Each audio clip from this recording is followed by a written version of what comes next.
Hi viewers, இன்னைக்கான எபிசோடில் என்ன நடக்கலாம்னு சொல்லிட்டு பார்க்கலாம். வீடியோக்குள்ளே போகிறதுக்கு முன்னாடி நம்ம சேனலை லைக் அண்ட் சப்ஸ்கிரைப் பண்ணிட்டு கொஞ்சம் சப்போர்ட் பண்ணுங்க.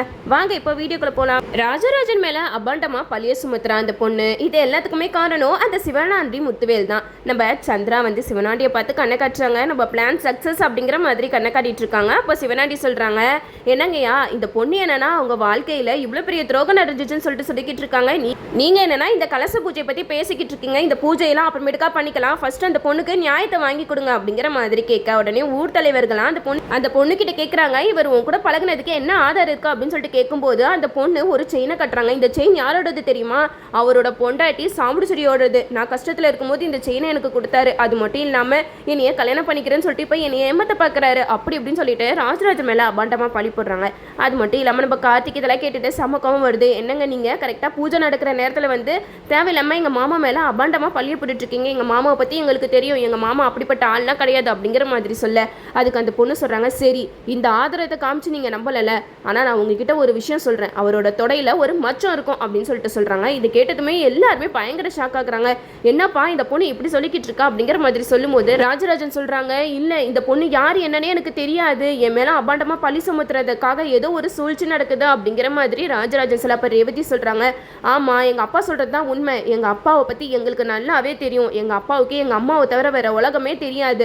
அப்படி இருக்கும்போது எப்படி எங்கள் அப்பா வேற ஒரு பொண்ணோட தொடர்பில் இருக்க முடியும்? எனக்கு என்னமோ இதுக்கு பின்னாடி யாரோ இருக்காங்கன்னு தான் தோணுது அப்படிங்கிற மாதிரி ரேவதி சொல்ல. அப்போ சிவனாண்டி சொல்கிறாங்க, என்னம்மா நீங்கள் பாட்டுக்கு அடுக்கடுக்கா பேசிக்கிட்டே போறீங்க.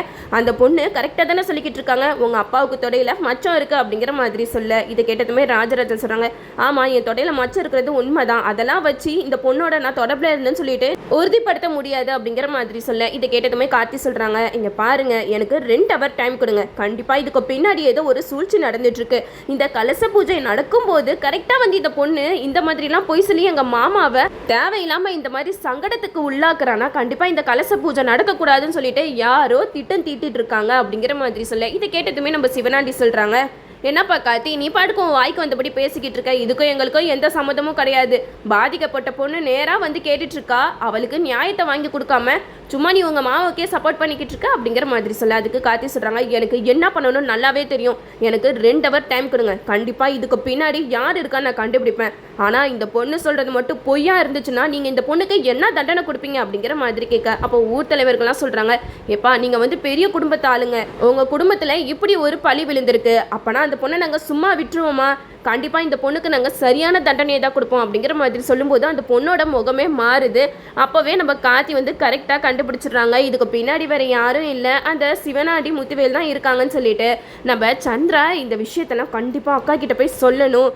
என் வாழ்க்கையை அவள் அழிச்சால, இப்போ பாரு அவள் வாழ்க்கையை இப்போ என்ன பண்ணுறான்னு அப்படின்னு சொல்லிட்டு சந்திரா விறுவிறுன்னு வீட்டுக்கு போகிறாங்க. வீட்டுக்கு போய் சாம்பிடிச்சடிக்கிட்ட சொல்கிறாங்க, அக்கா அங்கே பஞ்சாயத்தில் என்ன நடக்குது தெரியுமா அப்படிங்கிற மாதிரி சொல்ல. உடனே சாம்பிடிச்சடி சொல்கிறாங்க, என்ன சந்திரா பஞ்சாயத்தில் என்ன நடக்குது? அதான் கலச பூஜை தானே நடக்க போகுது, எதுக்கு பஞ்சாயத்து அப்படிங்கிற மாதிரி கேட்க. அதுக்கு நம்ம சந்திரா சொல்கிறாங்க, அக்கா இந்த விஷயத்த உன்கிட்ட எப்படி சொல்கிறதுனே தெரியல. இதை கேட்டால் நீ தாங்குவியா இல்லையான்னு கூட என்னால் யோசிக்க முடியல அப்படிங்கிற மாதிரி சொல்ல. உடனே சாமுண்டேஸ்வரி சொல்கிறாங்க, சந்திரா நீ ஏதோ ஒரு விஷயத்த சொல்ல வர, அதை தெளிவாக சொல்லு அப்படிங்கிற மாதிரி கேட்கும்போது சந்திரா சொல்கிறாங்க, மாமா இப்படிலாம் பண்ணுவார் நான் கொஞ்சம் கூட எதிர்பார்க்கல. அங்கே கலச பூஜை நடக்கும்போது ஒரு பொண்ணு வந்து என்ன சொன்னா தெரியுமா, எனக்கும் ராஜராஜனுக்கும் ரொம்ப நாளாவே தொடர்பு இருக்குது. இப்போ என்னன்னா அவர் என்னை ஏமாத்த பார்க்குறாரு, கல்யாணம் பண்ணாமல் எஸ்கேப் ஆக பார்க்குறாரு அப்படி இப்படின்னு சொல்லிட்டு மாமாவை பற்றி தப்பாக பேசுகிறான். சரி நாங்கள் கூட மாமா பக்கம் தான் நியாயம் இருக்குன்னு நினச்சா அந்த பொண்ணு ஒரு ஆதாரத்தை காமிச்சாக்கா. அதை பார்த்தோன்னே தான் எனக்கு மனசே சுக்குநூறாக உடஞ்சி போயிடுச்சு. ராஜராஜன் மாமா இப்படியெல்லாம் உனக்கு துரோகம் பண்ணுவாருன்னு என்னால் கனவுல கூட யோசிக்க முடியல அப்படிங்கிற மாதிரி சந்திரா சொல்ல. இதை கேட்டால் சாம்பிடிச்சிட்டு சொல்கிறாங்க, என்ன சந்திரா சொல்கிறேன், அந்த பொண்ணு என்ன ஆதாரத்தை காட்டினா அப்படிங்கிற மாதிரி கேட்கும்போது சந்திரா சொல்கிறாங்க, உன்னோட செயின் தான்க்கா, உன்னோட செயின் எப்படி அந்த பொண்ணுக்கிட்ட போச்சு அப்படிங்கிற மாதிரி கேட்கும்போது நம்ம சாம்பிடிச்சிருக்கி தூக்கி வாரி போட்டுருச்சு. என்ன சந்திரா சொல்கிற, என்னோட செயின் மாமா அந்த பொண்ணுக்கிட்ட கொடுத்துருக்காரா அப்படிங்கிற மாதிரி கேட்க. அதுக்கு சந்திரா சொல்கிறாங்க, ஆமாக்கா அந்த பொண்ணு பஞ்சாயத்தில் மாமாவை பற்றி எல்லா விஷயத்தையுமே புட்டுன்னு வைக்கிறா அப்படிங்கிற மாதிரி சொல்ல. உடனே சாம்பிடிச்சிரி சொல்கிறாங்க, இல்லை இதெல்லாம் கண்டிப்பாக நடந்திருக்கா வாய்ப்பே கிடையாது. என் புருஷனை பற்றி எனக்கு தெரியும் அப்படின்னு சொல்லிட்டு சொல்ல. அதுக்கு சந்திரா சொல்கிறாங்க, ஆமாக்கா நாங்களும் அப்படி தான் நினச்சோம். கடைசியில் அந்த பொண்ணு ஒரு ஆதாரமாக சொல்லும்போது அந்த பக்கம் தான் நியாயம் இருக்கிற மாதிரி தோணுது. அப்போது சந்திரா சொல்கிறாங்க, சரிக்கா அந்த செயின் ஒருவேளை உன்னோட தான் இல்லைனா அந்த செயின் வீட்டுக்குள்ளே தானே தானே இருக்கணும், வா ஒரு ரூமில் போய் பார்ப்போம் அந்த செயின் இருக்கான்னு சொல்லிட்டா அப்படின்னு நம்ம சந்திரா வந்து சாமுண்டீஸ்வரியை பீரோ கிட்ட கூட்டிகிட்டு போகிறாங்க. நீ நல்லா தேடிப்பாரு அந்த செயின் இருக்கான்னு சொல்லிட்டு அப்படின்னு சொல்லிட்டு சாமுண்டீஸ்வரியை தேட விடுறாங்க. சாமுண்டீஸ்வரி தேடி பார்த்துட்டு அந்த செயின் இல்லைன்னு சாமுண்டீஸ்வரிக்கு மனசே உடஞ்சு போயிடுச்சு. அந்த இடத்துல ரொம்ப மனசு உடஞ்சு போயிடுறாங்க. அப்போது சந்திரா வந்து மனசில் நினைக்கிறாங்க, அழுவுடி நல்லா அழுவு, நீ அழுகிறத பார்க்க தானே நான் இப்படியெல்லாம் பண்ணிக்கிட்டு இருக்கேன் அப்படின்னு சொல்லிட்டு வில்லத்தனமாக சந்திரா வந்து மனசில் நினச்சிக்கிட்டு இருக்கேன்.